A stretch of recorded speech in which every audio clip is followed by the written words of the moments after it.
The 2010 Distinguished Alumni Award for service to the profession goes to Patricia Chadwick.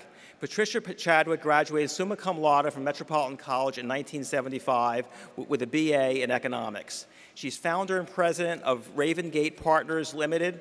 Ravengate Partners is a consulting firm dedicated to providing business and not-for-profit institutions with education and advice about financial markets and the global economy. As an expert witness, she specializes in matters of investment process, due diligence, portfolio construction and management, and stock research.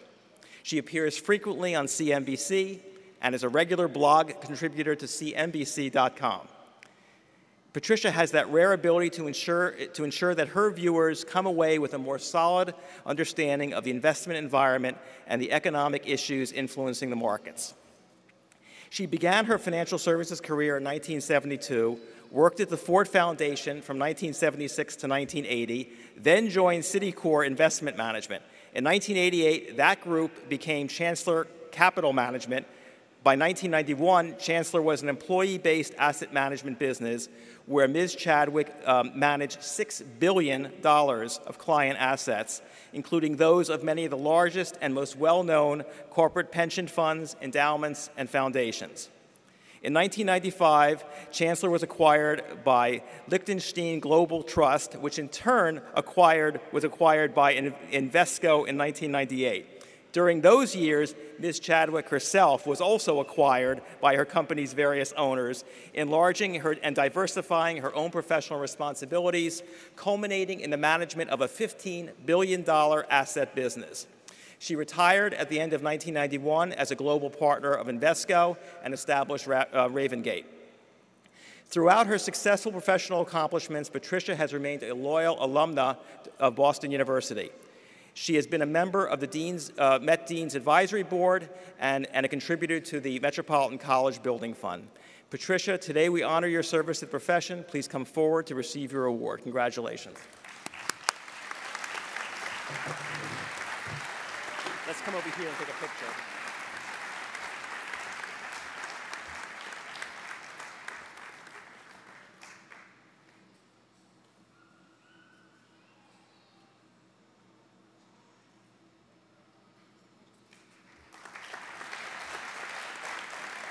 Congratulations to all of our distinguished alumni. At this time, I'm also proud to present Patricia Chadwick as our 2010 Metropolitan College Commencement Speaker. Ms. Chadwick, the floor is yours.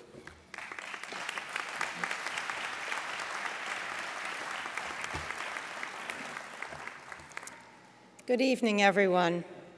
Thank you, Dean Halfand, for the honor you have bestowed on me. I am most appreciative.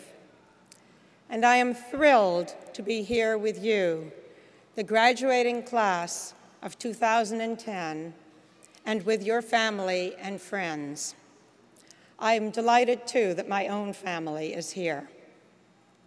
Let me first congratulate the more than 600 of you in the audience who are about to receive your degrees, both graduate and undergraduate. You are the stars of this evening's event. I know a little bit about each of you, that you have spent the last number of years as students at Boston University's Metropolitan College, and that most of you have simultaneously carried the burden and pressures of a career, and in many cases, you have also shouldered the responsibilities of parenthood. You have been the ultimate multitaskers, and your presence this evening says that you have done so with great success. You come from a wide array of backgrounds and professions, from lab technicians to submarine officers, financial analysts to firemen, single moms to airline pilots. You include professional hockey players and a director of a chamber orchestra, pharmacists, sous chefs, and figure skaters, grocery clerks and tennis players, truck drivers, and a director of cultural affairs for an international opera house. And you come from countries from around the world: Mexico, Turkey, China, Ireland, Thailand, England, Taiwan, and many more. How wonderful. Each of you has learned the fine art of balancing work, study, and family. You know what it is to have to pay the bills on time, to commute to a full day of work, and then to start again in the evening with classes and homework. You have sacrificed pleasure time for study time, while you have foregone luxuries to obtain your degree, and while you have been sleep deprived in the pursuit of your education. I know the grind. I've been there too. But as of today, that burden is behind you. Hooray, and congratulations to each and every one of you.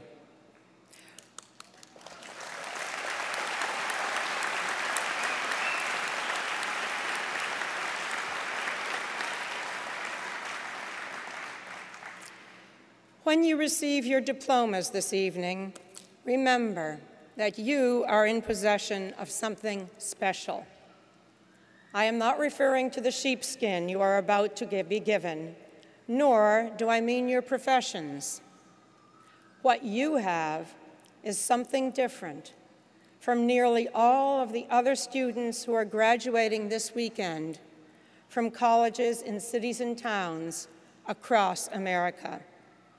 It is something they have yet to discover. While pursuing your education, you have also been making your way in the real world.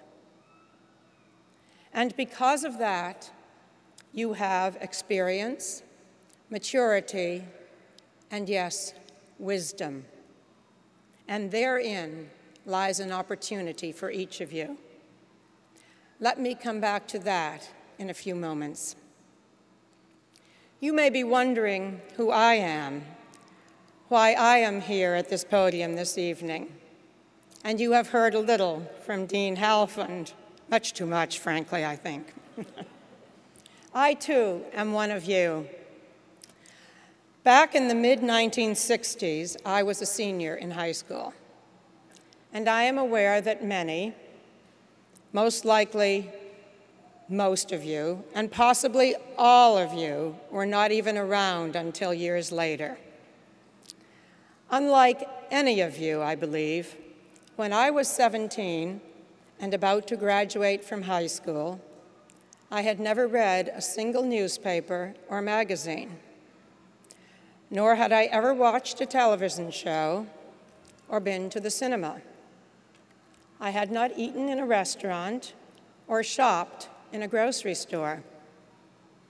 I had not heard of either the Rolling Stones or Frank Sinatra, and I had never set foot in a public school. Instead, I lived and was privately tutored in a self-contained, sequestered Catholic community in the town of Harvard, Massachusetts, just 40 miles west of where we are here tonight. There were about 90 people in my tiny world, including my parents and 4 younger siblings. 39 of us were children. They were my only playmates. I knew no one outside of my community. The story is long and unusual, but this I can tell you. I was immensely happy there. Yet, at the same time, I was totally unprepared to enter the real world as a young adult. As my senior year was coming to an end, I was told by the head of the community that I would have to leave upon graduation. My apparent interest in boys was a problem. Now, don't get me wrong. My interest was chaste and naive. The giveaway was a quick handhold and a smile, nothing more. But because my community was dedicated to a life of celibacy, it was clear that it was probably not suited for me. And so, not quite 18, suitcase in hand, I entered the real world, alone, on my own. I was scared. My education had been classical in an old-fashioned sense. I had excelled in Latin, I had studied Greek, mathematics, science, English, history, and church history. But I knew nothing of the ways of the world, and I lacked the skills to maneuver on its sometimes treacherous roads.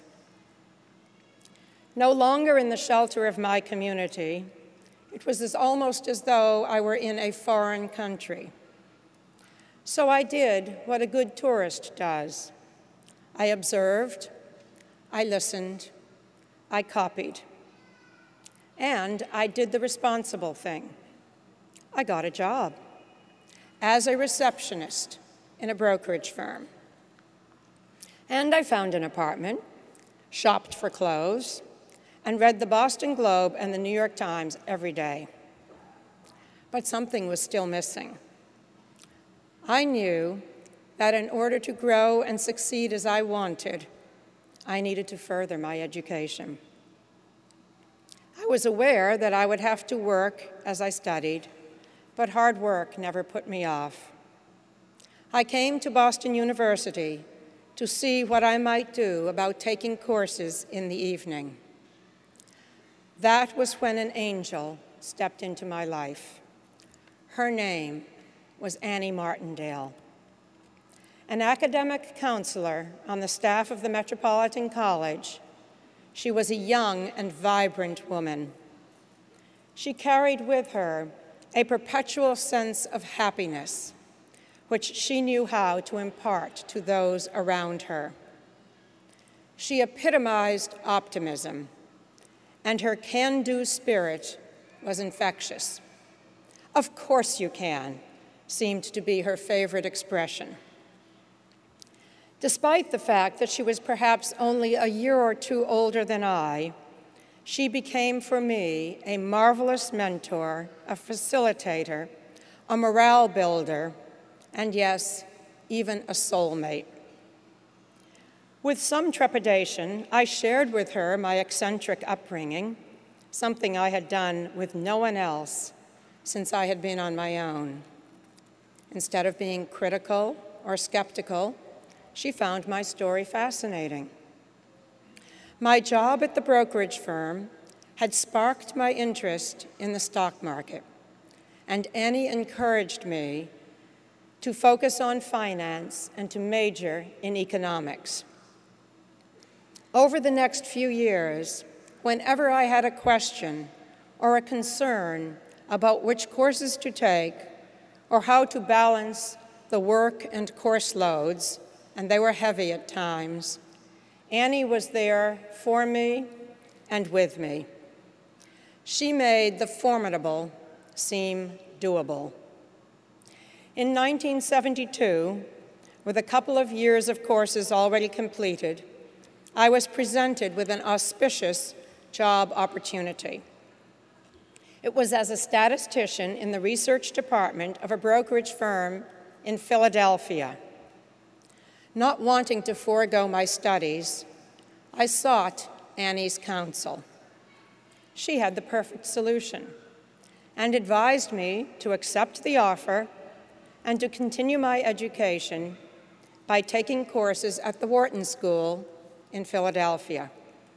She assured me that Metropolitan College would accept all of my courses. And so for the next 2 years, I attended Wharton in the evenings after a day in the office. 2 years later, when I returned to a new job in Boston, in the midst of a serious recession and a financial crisis not unlike today, I promptly found myself jobless once again and heading for New York to advance my career. And again, Annie provided the support I needed to complete my degree.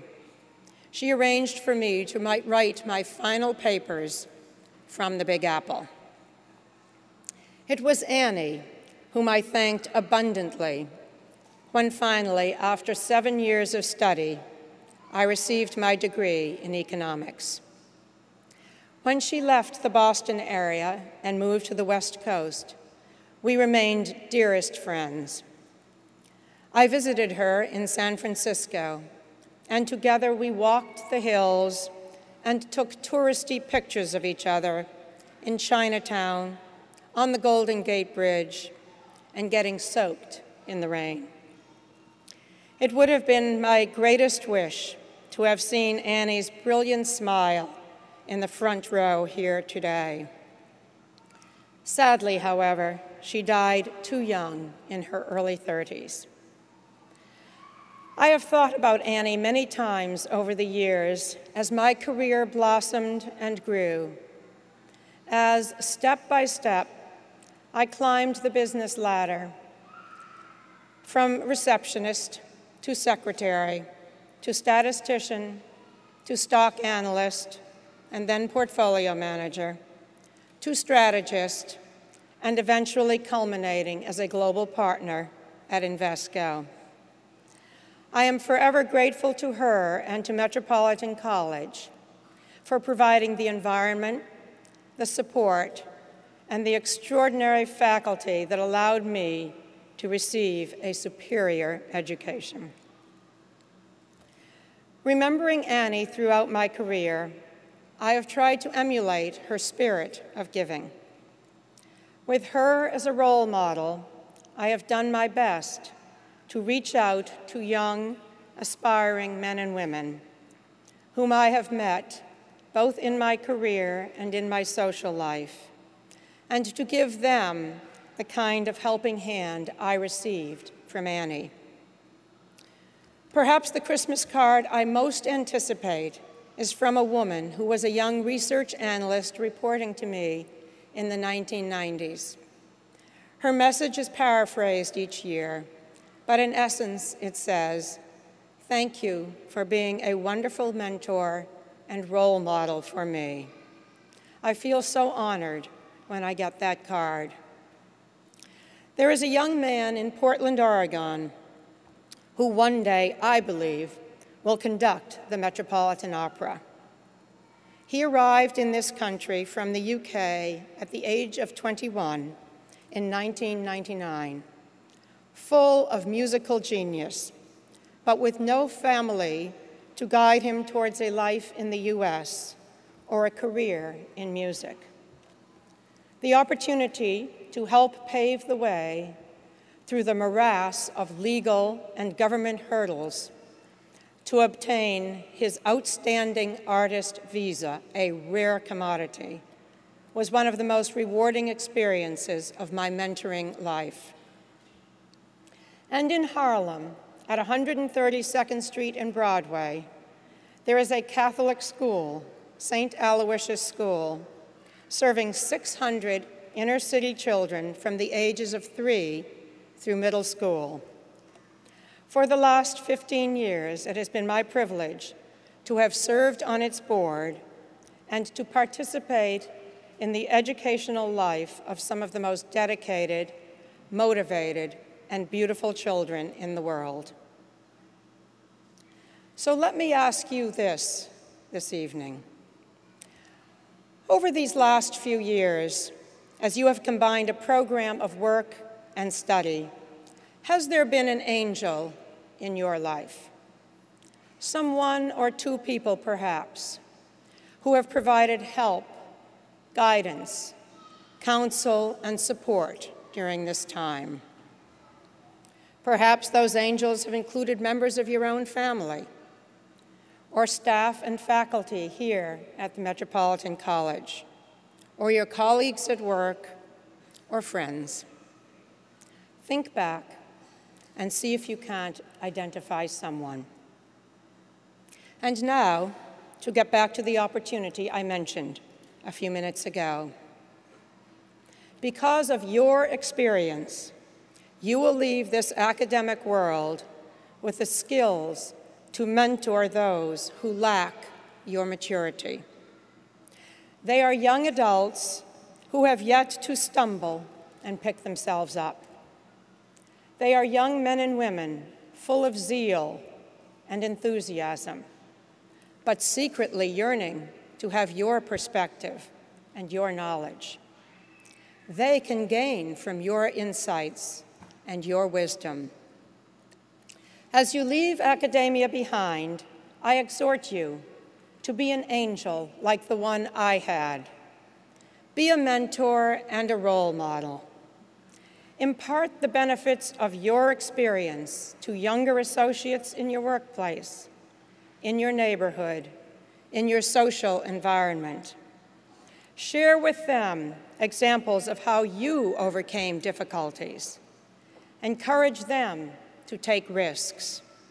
Be a sounding board for them and find ways to complement them.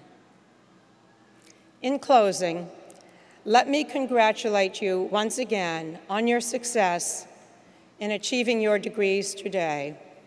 And let me encourage each of you to be an Annie Martindale. I promise you, someone in this world will forever appreciate your kindness and will be eternally grateful to you. Thank you.